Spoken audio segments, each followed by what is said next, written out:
Good evening. Today I'd like to share with you the Picture Exchange Communication System. This communication system was done by Bondi and Frost to address what they had seen as a lack of social interaction with communication with children that were using pictures because they had just been pointing to pictures. And so they put a protocol together that involves 6 phases. And the student would work through the different phases as their communication becomes better, with the goal of hopefully adding verbal communication into their repertoire too.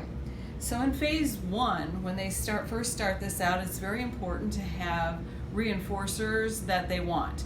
So you could examine their environment or the toys that they play with, or just things that they go to that they like often, and use those as their reinforcers for their exchange. It's not really important at this phase that they understand even what the picture means. It's just that they're exchanging something and they're getting something that they want. And then they would work through the different phases as they gain mastery at each one, and they recommend that 80% mastery be attained before moving on to the next level. And then as a student would get through all of these levels, if they would go through all of this, then we would probably have to look at a different kind of communication system to keep pushing them more into what would be normal functioning communication. So I did not have access to a student that uses picture exchange in their daily life, and so I created a notebook of my own, and this is very similar to the picture exchange things you would buy. Notebooks are extended a little bit and their sentence strip is attached, so I had to come up with my own, and I just used a ruler and I put Velcro on the back of the ruler so that could be their sentence. And the front cover of the notebook then is used for the words that they're working on, and I've just added some food items, some activity items that they might want. And then as they get into the higher phases, the sentence starters become part of what they work with. So they would go, I want something.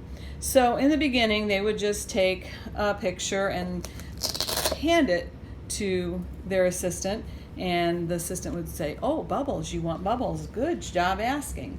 And then eventually what we're wanting to see then is that they would take the I want and lay it on their sentence strip, and they would lay the bubbles there, and they would hand the sentence then that they have created to the assistant that's working, or the therapist that's working with them.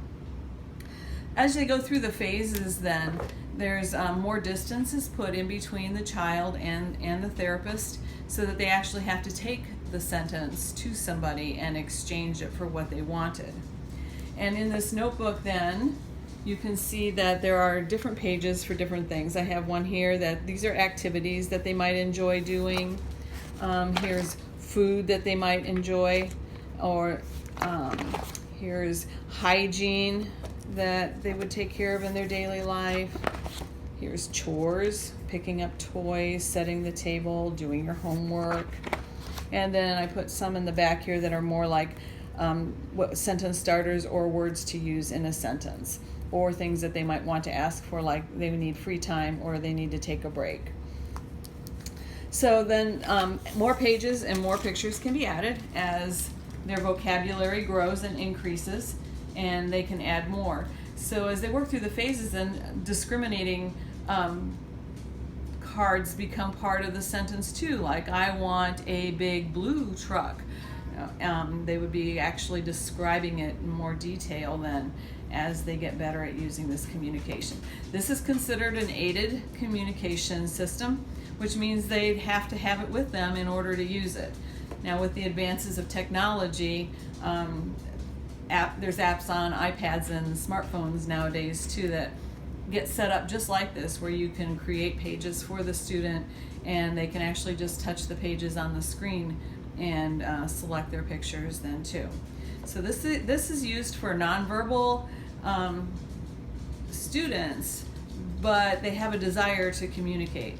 So they can see that they really want to talk and interact with people. They can't get that done without some help. And so an aided communication system like the Picture Exchange communication system would help them. Thank you.